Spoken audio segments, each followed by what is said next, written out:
తాకట్లో ఉన్న మీ బంగారాన్ని విడిపించి ఆ రోజు ఆన్లైన్ రేటుకి కొంటాం. Sharma gold company. Right, welcome to Suman TV. నేను మీ చందు యాదవ్. దేశ భద్రతే తన ప్రథమ విధిగా, దేశ సంరక్షణే తన ప్రథమ బాధ్యతగా భావించి ఫ్యామిలీ కుటుంబాన్ని సైతం పక్కన పెట్టి దేశ భద్రతకి అధిక ప్రాధాన్యం ఇస్తూ అంటే క్లైమేట్ని కూడా లెక్క చేయకుండా శత్రువులతో పోరాడి దేశ భద్రత కోసం తన దేశాన్ని తన ఇల్లుగా భావించి దేశ భద్రతను సైతం చూసుకుంటూ ఈరోజు మనం సుఖంగా ఇంట్లో పడుకుంటున్నామంటే దానికి కారణం సైనికులు. ఈరోజు తన ప్రాణాలు సైతం విడిచిపెట్టేస్తూ ఉంటారు. సో ఈరోజు అటువంటి కరెక్ట్గా ఇదే రోజు విజయ్ దివాస్ వేడుకలు కూడా జరుపుకుంటున్నాము. కార్గిల్ వారికి విజయంపై దీనికి సంబంధించి మనం ఈరోజు విజయ్ దివాస్ వేడుక నిర్వహించుకున్నాం. దీనికి సంబంధించి ఆ రోజు 1999 జూలై 26 కార్గిల్ వార్ జరిగింది. ఆ రోజు ఎవరైతే సైనికులు ఉన్నారో ఆ కార్గిల్ వార్లో పార్టిసిపేట్ చేసిన సైనికులు మన దగ్గర ఉన్నారో అసలు ఆ రోజు ఏం జరిగిందో సైనికుల మాటలను తెలుసుకునే ప్రయత్నం చేద్దాం.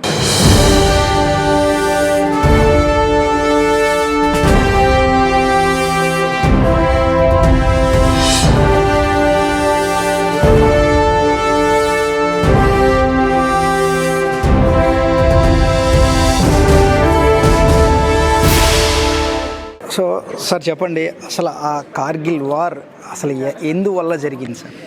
సరే, యాక్చువల్లీ కార్గిల్ వార్ అనేది 1999లో పాకిస్తాన్ మన భూభాగంలోన కొన్ని ఎత్తైన పర్వత శ్రేణుల్లోన వాళ్ళు ఆక్రమించుకున్నారు. దాన్ని మన భూభాగాన్ని వాళ్ళ నుంచి మనం విడగొట్టాలనే ఒక సంకల్పం, నెక్స్ట్ ఏంటంటే మన భూభాగాన్ని మనం కాపాడుకోవాలనే ఒక దృక్పథంతో మనం ఈ కార్గిల్ వార్ అనేది ఒక ఆపరేషన్ చేపట్టారు ఇండియన్ గవర్నమెంట్. సో ఆ రోజు ఆపరేషన్ ఏ విధంగా జరిగింది సార్? సార్ అదేంటంటే నేను ఓపీ రక్షక్, ఆపరేషన్ రక్షక్ శ్రీనగర్లో ఉన్నాను. 1999 మేలో మాకు హైయర్ కమాండ్ నుంచి ఇన్ఫర్మేషన్ వచ్చింది. 26 మే ఇమీడియట్లీ కార్గిల్ వారు జరగబోతుంది, మీకు ఇచ్చిన ఏరియాలో మీరు కెమోఫ్లేజ్ చేసి ఫైరింగ్కి వెళ్ళాలని మాకు ఆదేశాలు వచ్చాయి. మేము ఈలోగా మా ప్రిపరేషన్ అంతా చేసుకొని మేము నడుచుకుంటూ మాకు ఇచ్చిన ప్రదేశాలు ఏంటంటే మాస్కో వ్యాలీ, అలాగే Dras sector, Mushkoh valley, Kargil Tololing sector మేము ప్రయాణిస్తున్నాం. అట్నుంచి పాకిస్తాన్ నుంచి విపరీతమైన ఫైరింగ్ అన్నమాట. దాని ఫైరింగ్ని మేము దాటుకుంటూ కెమోఫ్లేజ్ చేసుకుంటూ మా 120 mm మోటార్ గన్, ఒక్కొక్క గన్కి 5 సభ్యులు ఉండేవాళ్ళు.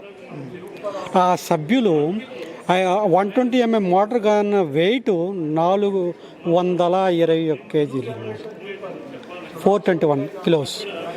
దాన్ని 5 పార్ట్లుగా విడదీసి మేము క్యారింగ్ చేసుకుంటూ అడ్వాన్స్ నడుచుకుంటూ ఫైరింగ్ చేసుకుంటూ శత్రువుల వైపు ప్రయాణిస్తాను. వాటి నుంచి బీభత్సమైన ఫైరింగ్ మాకు. ఆ ఫైరింగ్ని మేము క్రమపలే చేసుకొని ఆ కొండ ఎక్కుతూ ముందుకు వెళ్తున్నాం. వెళ్ళి ఫైరింగ్ చేసాం. మాకు టాస్క్ ఇచ్చేది ఏంటంటే టోలలింగ్ అనేది ఒక పర్వత శ్రేణి, ఒక హైట్ అనే ప్రదేశం. అది దాదాపు 16,000 ఫీట్స్ ఎత్తు ఉండేది. 16,000 ఫీట్లు ఎత్తు ఉండేది, అడుగులు ఎత్తు ఉండేది. అక్కడ విపరీతమైన చలి, మే నెల అయినా సరే విపరీతమైన చలి. మే 31కి మేము ఆ ఏరియాలోనికి చేరుకున్నాం. అక్కడి నుంచి ట్రూప్ వైజ్ ఫైరింగ్ చేసుకుంటూ అడ్వాన్స్ వెళ్తున్నాం. కంటిన్యూ 72 hours ఆపకుండా ఫైరింగ్ చేసుకుని అడ్వాన్స్ వెళ్ళి 72 గంటలు 72 hours గ్యాప్, 72 hours అలాగా అడ్వాన్స్ చేసుకుంటూ జూన్ 12 వరకు ఫైరింగ్ చేసాం. జూన్ 12వ తారీఖున ఫస్ట్ మాకు అచీవ్మెంట్ వచ్చింది. అంటే టోలలింగ్ మా ఇండియన్ ఆర్మీ కండో ఆదిలోనికి వచ్చింది. ఇదే ఆదిలోకి వచ్చిందనే సంతోషంతో నెక్స్ట్ ప్రిపేర్ చేసుకుంటూ వెళ్ళేటప్పుడు శత్రువుల నుంచి ఒక బాంబు మా గన్ ఏరియాలో పడింది. ఓకే. అది బ్లాస్ట్ అయ్యి నాకు మల్టిపుల్ ఇంజురీస్, శరీర భాగాలకి మల్టిపుల్ ఇంజురీస్ అయ్యాయి, గాయాలు. ఆ బాంబు వల్ల మీకు ఇంజూర్ అయిందా? ఇంజూరీ అయ్యింది. ఓకే. ఓకే. ఇంజూర్ అయిన తర్వాత నెక్స్ట్ అయినా సరే నేను లెక్క చేయకుండా అడ్వాన్స్గా వాళ్ళతో మా ట్రూప్తో వెళ్ళి ఫైరింగ్ చేసుకుంటూ వెళ్తే మా ఉన్నతాధికారులు నన్ను గుర్తించి, నా రక్తస్రావాన్ని గుర్తించి వాళ్ళు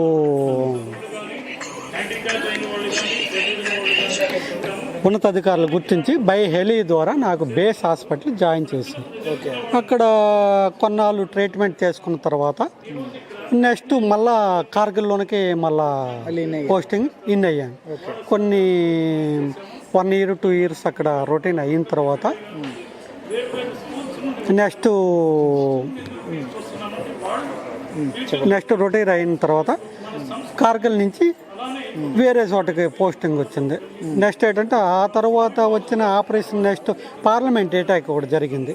జరిగేటప్పుడు మాకు ఏంటంటే ఓపీ పరాక్రమలు కూడా, ఆపరేషన్ పరాక్రమం కూడా నన్ను వేశారు.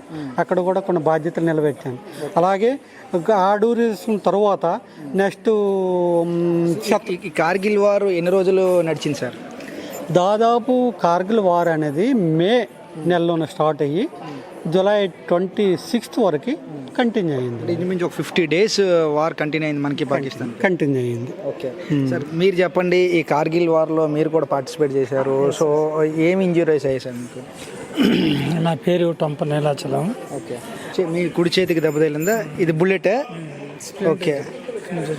బుల్లెట్ ఇటు నుంచి వచ్చింది, ఇటు నుంచి వెళ్ళి. ఓకే. దాని తర్వాత మీరు హాస్పిటల్ అడ్మిట్ అయ్యారు, అలాగే ఫైట్ చేశారు. దాని తర్వాత నాకు ఏంటంటే స్ట్రోక్ పోయాను. పోయేటప్పటికి నాకేంటంటే బై లోపు నాకు శ్రీనగర్ హాస్పిటల్ బేస్ హాస్పిటల్ తీసుకొచ్చారు. బేస్ హాస్పిటల్ 1 రోజు 2 రోజులు ఉంచారు. ఎక్కువ అక్కడ ఏంటంటే పేషెంట్స్ వస్తున్నారు కాబట్టి నాకేంటంటే అక్కడ నుంచి బై ఎయిర్ ఇందిరాగాంధీ ఎయిర్పోర్ట్ ఢిల్లీకి పంపించారు. ఢిల్లీలో ఆర్ఆర్ హాస్పిటల్ ఉంది. ఆ ఆర్ఆర్ హాస్పిటల్లో నాకు 1 week జరిగింది ట్రీట్మెంట్ జరగా అక్కడ నుంచి ఏంటన్నారంటే పెద్ద కమాండింగ్ ఆఫీసర్ వచ్చారు, ఇక్కడ ఎక్కువ మంది పేషెంట్లు వస్తున్నారు, దానికి తోడు ఏంటంటే ఏ స్టేట్ అనేసి నాకు అడిగారు. సార్ నాది ఆంధ్రప్రదేశ్.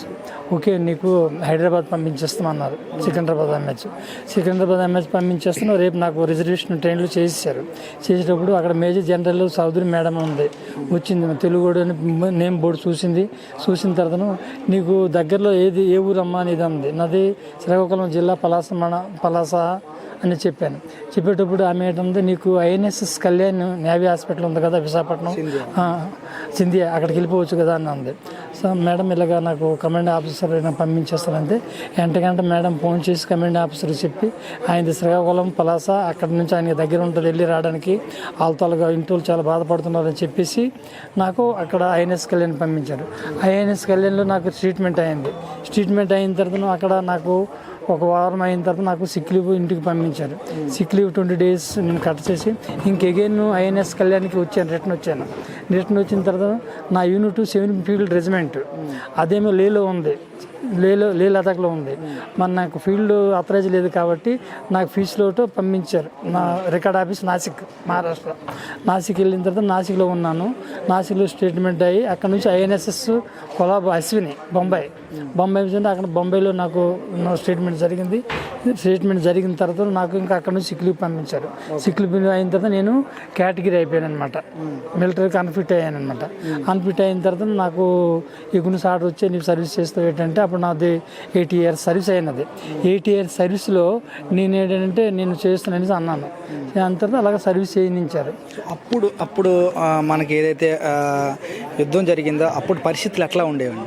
యుద్ధం జరిగేటప్పుడు ఏంటంటే నో మూమెంట్, బోర్డర్ మొత్తం సీజ్ అయిపోయింది.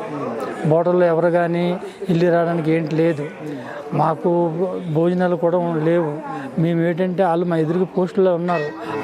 వాళ్ళు ఏమి జరిగింది ఎందుకు అయిందని పాకిస్తాన్ వాళ్ళు వచ్చి మన ఇండియా పోస్టులోపు స్థలం ఆక్రమించుకోవడానికి వచ్చారు.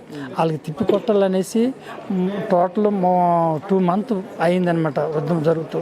లాస్ట్ లోపు ఒక రోజు ఏంటంటే వాళ్ళకి ఎక్కడి నుంచి ఆయుధాలు వస్తున్నాయి, ఎక్కడి నుంచి రేషన్ వస్తుంది, ఎక్కడి నుంచి కమ్యూనికేషన్ వస్తుంది, ఇవి చూసుకొని ఏంటంటే బై ఎయిర్తోని ఒక్క రోజుకే మొత్తం అవన్నీ కట్ చేసి 45 మందిని వాళ్ళని తరిమి కొట్టామన్నమాట. తరిమి కొట్టిన తర్వాత అప్పుడు ఏమంటే మనది ఆపరేషన్ విజయ్, ఆపరేషన్ రక్ష సక్సెస్ఫుల్ అయింది. ఓకే. సో ఇది పరిస్థితి. నిజంగా ఆ రోజు చాలా బేతవాహన పరిస్థితులు ఉండేవి. నిజంగా శత్రు ఏదైతే ఉందో పాకిస్తాన్ శత్రు దేశం నుంచి అధిక సంఖ్యలో సైనికులు మన పైకి ఏదైతే మన భూభాగాన్ని ఆక్రమించేందుకు చాలామంది వచ్చారు. అయినా సరే మనం వారికి భయపడకుండా ఎదురొడ్డి మన ప్రాణాలు సైతం లెక్క చేయకుండా వాళ్ళని ఎదురు నిలిచాము. ఎదురు నిలిచిన తర్వాత వారిని బోర్డర్ నుంచి తరిమి కొట్టాము. ఈ క్రమంలోనే మాకు కూడా గాయాలయ్యాయి, నా చేతికి గాయాలయ్యాయి అంటూ కూడా ఆయన చూపించాను. ఏదేమైనప్పుడు కూడా దేశ రక్షణ నిజంగా ఈరోజు ఒక సైనికుడు కానీ లేకపోతే మనం ఈరోజు హ్యాపీగా ఉండలేని పరిస్థితి. ఈరోజు దేశాన్ని సైతం తన ఇళ్ళుగా తన ఫ్యామిలీని సైతం పక్కన పెట్టి ఒక దేశ రక్షణలో పాల్గొంటున్న ప్రతి సైనికుడికి సలాం చెప్తుంది సుమన్ టీవీ. చూస్తూనే ఉండండి సుమన్ టీవీ. వీడియో జర్నలిస్ట్ రవితేజతో చందు, సుమన్ టీవీ, విశాఖపట్నం.